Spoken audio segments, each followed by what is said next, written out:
ایک سبق حضور نے بہت زیادہ دیا ہے، اور وہ یہ ہے کہ نیکیوں کے خزانے میں روز کچھ جمع کیا کرو۔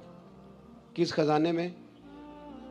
چلے میں زیادہ تنگ نہیں کرتا، آپ بول پڑیں تو شکریہ، نہ بولیں تو میں تو جا ہی رہا ہوں۔ کس خزانے میں جمع کرنا ہے جی؟ اللہ آپ کو جزائے خیر دے۔ جس طرح ہمیں پتہ ہوتا ہے نا میرا مکان کتنے کا ہے، ہمیں پتہ ہوتا ہے میرا موبائل کتنے کا ہے، پتہ ہوتا ہے کہ میرے بینک میں پیسے کتنے ہیں۔ کیوں جی؟ پتہ ہوتا ہے نا، خبر ہوتی ہے ساری کہ اب میں کتنے میں ہوں، اب میں کتنے، پتہ ہوتا ہے نا۔ اسی طرح نا ہمیں یہ بھی پتہ ہوتا ہے کہ میرے پاس نیکیاں کتنی ہیں، ہمیں پتہ ہوتا ہے۔ ہم ذکر کریں نہ کریں، بات کریں، ہمیں خبر ہوتی ہے۔ لیکن پیسے کم پڑ جائیں تو بڑھانے کے لیے صبح محنت شروع کر دیتے ہیں۔ نیکیوں کے خزانے میں کوئی شے نہیں، اس کے لیے صرف عاجزی کرتے ہیں، کہتے ہیں میرے پلے نیکی کوئی نہیں، تے نیکی کوئی نہیں تے نیکی کار عاجزی کر رہا ہے جی، بڑا گناہگار ہاں تے نیکو کار ہو، اس لیے کہ حضور نیک بنانے آئے ہیں۔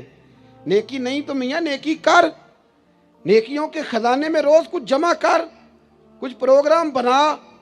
صحاح میں حدیث ہے، حضرت جناب سیدنا ابو بکر صدیق رضی اللہ تعالیٰ عنہ، حضرت عمر فاروق، حضرت عبد الرحمن ابن عوف، تمام صحابہ کہتے ہیں فجر کی نماز حضور کے پیچھے پڑھی۔ کون سی نماز جی؟ بول کے بتائیے۔ چلو میں دعا کرنے لگا ہوں، آپ آمین کہنا۔ آج سویرے اللہ ہم سب کو فجر با جماعت عطا فرمائے۔ یار آمین پہ آگ سڑو، ابھی تو دعا مانگی ہے، قسم تھوڑی اٹھوائی ہے۔ اللہ ہمیں فجر، دیکھ لیں آپ آمین کہنے میں بھی مسکرا ہی رہے ہیں، یعنی اس میں بھی پکا ارادہ نہیں۔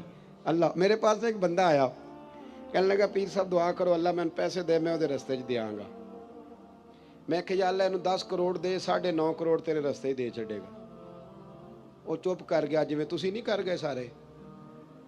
میں کہ اللہ انہوں دے 10 کروڑ، 9.5 کروڑ، اندر نہیں جی ٹھیک ہے۔ میں کہ تم کوئی نہیں دینے، سمجھ لگ گئی من تیری۔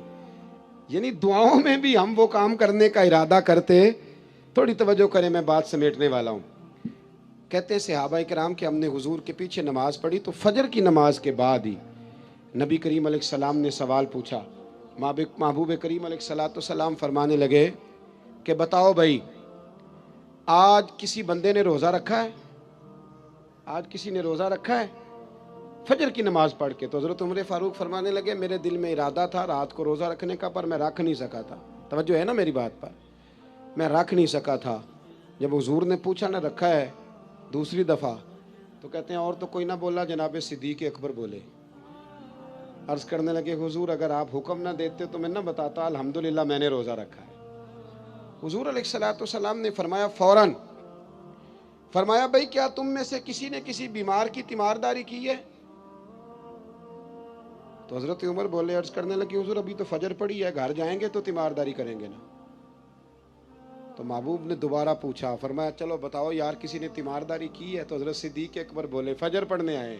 کہا حضور میں نے کی ہے۔ حضور نے فرمایا کس طرح بتاؤ؟ عرض کی حضور 2-3 دن سے حضرت عبد الرحمن ابن عوف نماز پڑھنے نہیں آ رہے تھے، میں نے رات کو پتہ کیا تو پتہ چلا بیمار ہیں۔ مجھے پتہ ہے کہ رات کو وہ جلدی سو جاتے ہیں پر وہ تہجد میں ضرور اٹھتے ہیں، تو یا رسول اللہ میں ذرا جلدی اٹھا تھا تو فجر پڑھنے سے پہلے تیمارداری کر کے آیا ہوں۔ حضرت عمر کہتے ہیں میں حیران ہی رہ گیا کہ یار یہ بندہ کسی اور کو بھی کبھی آگے گزرنے دے گا۔ فرماتے ہیں حضور نے تیسرا سوال پوچھا، بتاؤ کسی نے کسی مسکین کو کھانا دیا ہے؟ تو حضرت عمر کہتے ہیں میں پھر بولا حضور ابھی تو دن چڑھا ہے، فجر پڑی ہے، باہر نکلیں گے تو کسی مسکین کو دیں گے۔ تو حضور مسکرائے، فرمایا عمر تو ذرا چپ نہیں کرتا؟